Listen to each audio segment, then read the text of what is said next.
नमस्कार। आप सभी का चंद्रा ग्लोबल स्टडी के इस प्लेटफॉर्म पर स्वागत है। साथियों, हम सब बात कर रहे थे केमिस्ट्री अनसॉल्व्ड पेपर की, जिसमें हम लोग 2023 के सेटों को लगातार हल कर रहे थे। 1 से लेकर के 4 तक सेटों को हमने पिछली कक्षाओं में हल कर लिया। तो आइए आज हम सेट 5 347 सीई कोड को हल करेंगे। तो चलिए देर ना करते हुए हम अपने प्रश्नों को देखते हैं और हल करते हैं। देखेंगे, जो पहला क्वेश्चन हमारा है ऑब्जेक्टिव क्वेश्चन है। क्वेश्चन नंबर 1 ऑब्जेक्टिव है, बहुविकल्पीय प्रश्न। बहुविकल्पीय प्रश्न, और इस बहुविकल्पीय प्रश्न में जो हमारा का क्वेश्चन दिया गया है ये हमारे सिलेबस से हटा हुआ है, तो इसको हमें नहीं हल करना है। क्वेश्चन नंबर ख को देखिए, ये कह रहा है कि 180 ग्राम जल में कितने मोल जल होते हैं। 180 ग्राम जल में कितने मोल जल होते हैं, यानी कि ये W का मान दे रहा है कि वेट है इसका 180 ग्राम और मोलों की संख्या को पूछ रहा है, n बराबर बताइए। और जल का अवभार जो MW होता है वो होता है 18। तो आप जानते हैं फार्मूला कि मोलों की संख्या बराबर होता है W बटे MW, यानी वेट अपॉन मॉलिक्यूलर वेट। तो ये हो जाएगा 180 बटा 18, मान आ जाएगा 10। तो हमारा तीसरा विकल्प सही होगा, थर्ड विकल्प सही होगा 10 मोल। 10 मोल। चलिए अगला प्रश्न देखते हैं। गा दिया गया है अभिक्रिया, एक अभिक्रिया लिखी हुई है A प्लस 2B, और कोई यहां पर ये उत्पाद बना रहा है, कोई प्रोडक्ट बना रहा है। के लिए वेग स्थिरांक समीकरण R बराबर, यहां लिखा हुआ है R बराबर A की सांद्रता और B की सांद्रता की घात 2 द्वारा व्यक्त किया जाता है। तो अभिक्रिया की आणविकता कितनी होगी।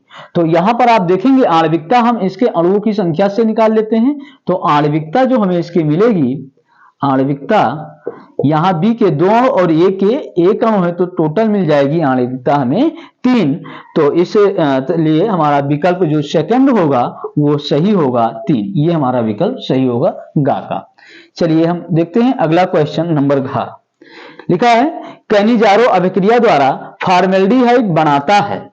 जब कैनिजारो अभिक्रिया होती है तो जो फॉर्मेल्डिहाइड होता है वो एक अणु उसका ऑक्सीकृत होता है, तो बनाता है कार्बोक्सिलिक अम्ल का सोडियम लवण बना लेता है, यानी कि बना लेता है सोडियम फॉर्मेट। और दूसरा अणु अपचयित होकर के बना लेता है मेथिल एल्कोहल। तो आप देखेंगे इसमें हमारा दूसरा विकल्प सही होगा मेथिल एल्कोहल। घा का दूसरा सही है methyl alcohol. Methyl alcohol, methyl alcohol. आइए अगला क्वेश्चन देखते हैं, क्वेश्चन नंबर अंगा। ये कह रहा है रिएक्शन दिया गया है RNH2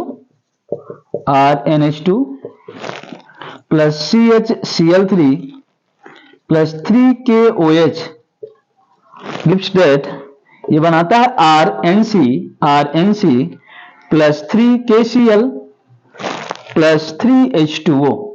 पूछ रहा है कि ये कौन सी अभिक्रिया है, यानी इस अभिक्रिया का नाम क्या है। पहला कह रहा है युग्मन अभिक्रिया, दूसरा है कार्बिल एमीन, तीसरा कह रहा है हाफमैन ब्रोमोएमाइड अभिक्रिया और चौथा है स्मिट। तो यहां पे हमारा दूसरा विकल्प इसका सही होगा, दूसरा विकल्प कार्बिल एमीन अभिक्रिया। कार्बिल एमीन अभिक्रिया, और इसको हम आइसोसाइनाइड परीक्षण के नाम से भी जानते हैं। ये हमारे प्राथमिक एमीन का परीक्षण देता है, तो हमारा ये विकल्प सही होगा। आइए इसके चा अगले प्रश्न को देखते हैं। चा कह रहा है कि ग्लूकोज में कितने प्राथमिक एल्कोहलिक समूह होते हैं। तो आप जानते हैं ग्लूकोज में कुल 5 एल्कोहलिक समूह होते हैं, और जिसमें से केवल एक प्राथमिक एल्कोहलिक समूह होता है। तो हमारा पहला विकल्प सही होगा 1। तो ये थे हमारे बहुविकल्पीय प्रश्न, नोट करिए।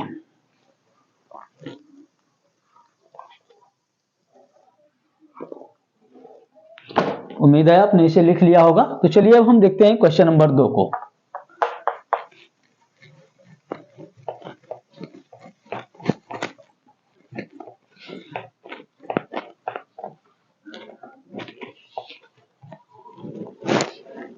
चलिए देखते हैं क्वेश्चन नंबर 2।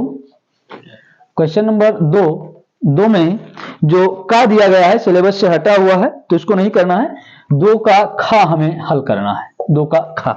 क्वेश्चन देखें, लिखा है 2 द्रवों ए तथा बी के वाष्पदाब क्रमशः 80 mm तथा 60 mm हैं। ए के 3 मोल तथा बी के 2 मोल मिलाने पर प्राप्त मिश्रित विलयन का कुल वाष्पदाब कितना होगा। अब देखिए दिया क्या क्या गया है, हम उसको नोट लिख कर लेते हैं। तो ये पीए वाष्पदाब दिया गया है, पीए का मान हम लिख देते हैं 80 mm और पीबी इसका मान दिया गया है 60 mm। ए के मोलों की संख्या है 3 तो हम लिख देते हैं Na बराबर 3 मोल और Nb बराबर दिया गया है 2 मोल।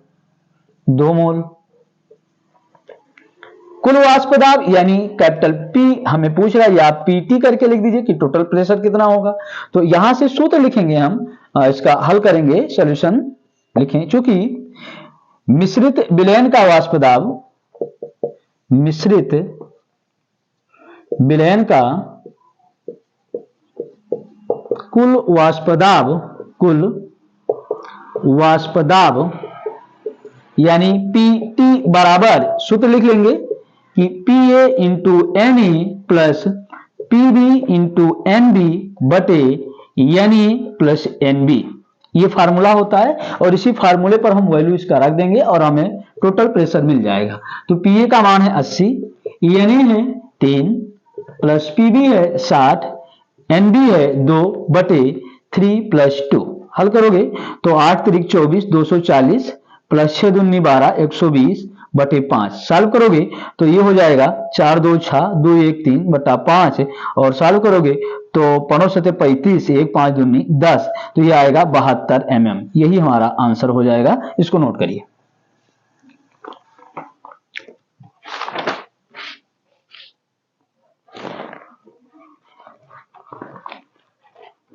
उम्मीद है इसे आपने लिख लिया होगा। तो चलिए हम अगला क्वेश्चन देखते हैं, क्वेश्चन नंबर 2 के गा को।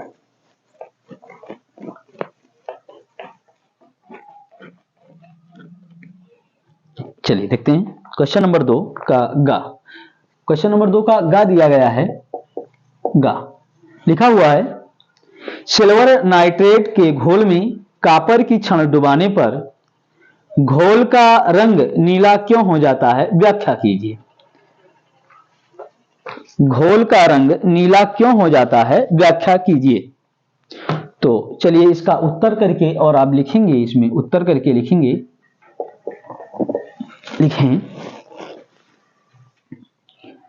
लिखें वैद्युत रासायनिक श्रेणी में ऊपर स्थित धातु अपने से नीचे स्थित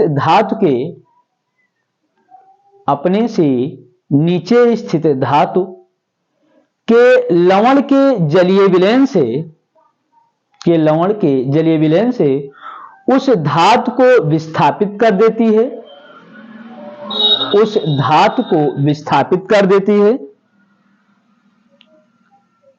देती है, आगे लिखेंगे इसी में। इसलिए विद्युत रासायनिक श्रेणी में कॉपर Cu कामा करके लिखेंगे, सिल्वर सिंबल लिख लेंगे Ag से ऊपर स्थित है,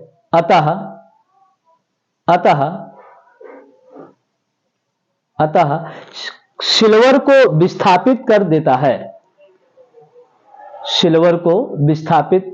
है और कॉपर सल्फेट का जलीय विलयन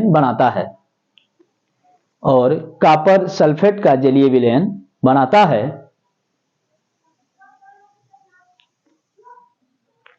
उसी में लिखे नीचे लाइन से, देखो कॉपर सल्फेट के जलीय विलयन में Cu+2 आयन, कॉपर सल्फेट के जलीय विलयन में Cu+2 आयन उपस्थित होने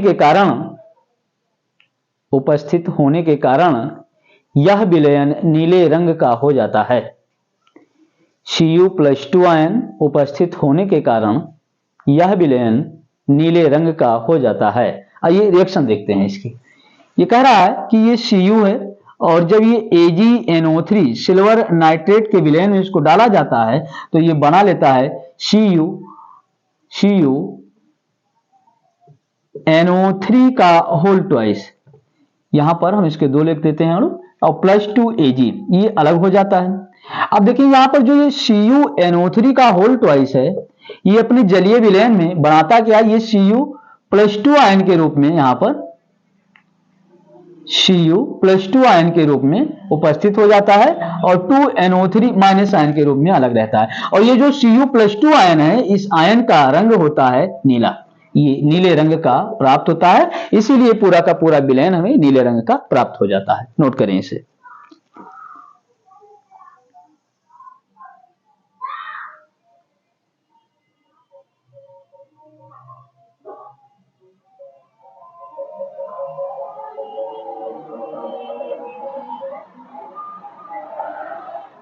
चलिए तो अब अगला क्वेश्चन आइए देखते हैं। तो इसका जो अगला क्वेश्चन है, क्वेश्चन घ 60 की दोष क्या है, सिलेबस से हटा हुआ है, हमें नहीं हल करना है। तो आइए अब हम अगले क्वेश्चन नंबर 3 की ओर चलते हैं।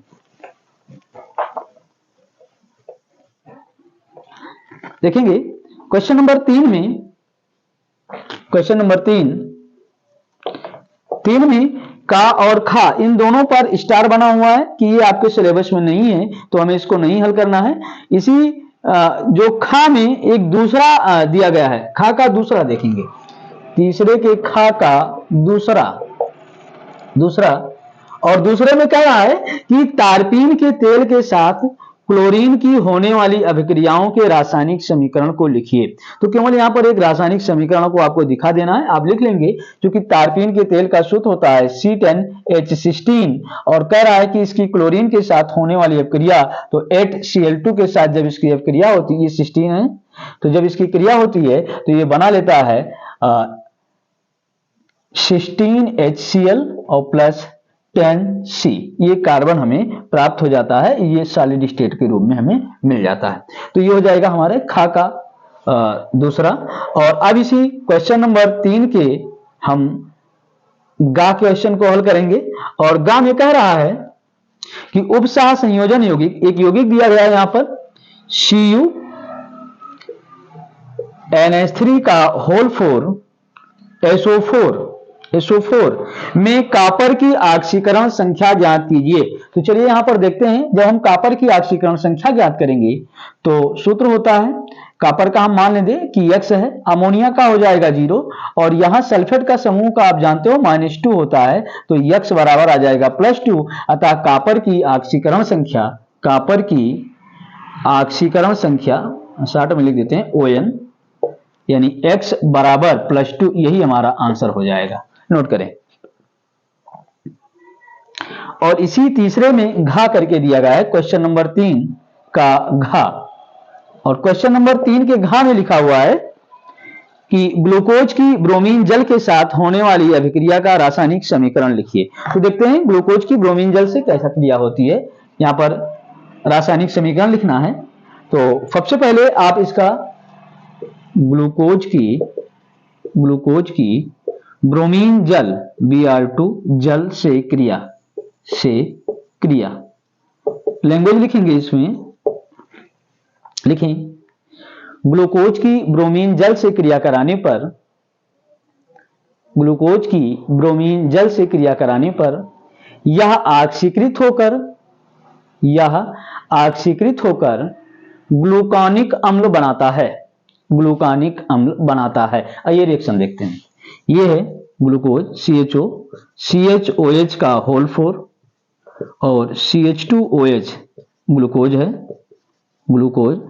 और जब इसकी क्रिया कराते हैं हम किससे, ब्रोमीन जल से, Br2, यहां पर ब्रोमीन जल ऐसे लिख देते हैं, तो ये एक नवजात ऑक्सीजन यहां से देता है, ऑक्सीकारक होता है चूंकि ये, तो ये बना लेता है CHO समूह, आपका कार्बोक्सिल समूह में परिवर्तित होता है, ये होल 4 रहेगा, और यहां पर ये बना लेगा है CH2OH, इसी का नाम होता है ग्लूकोनिक एसिड।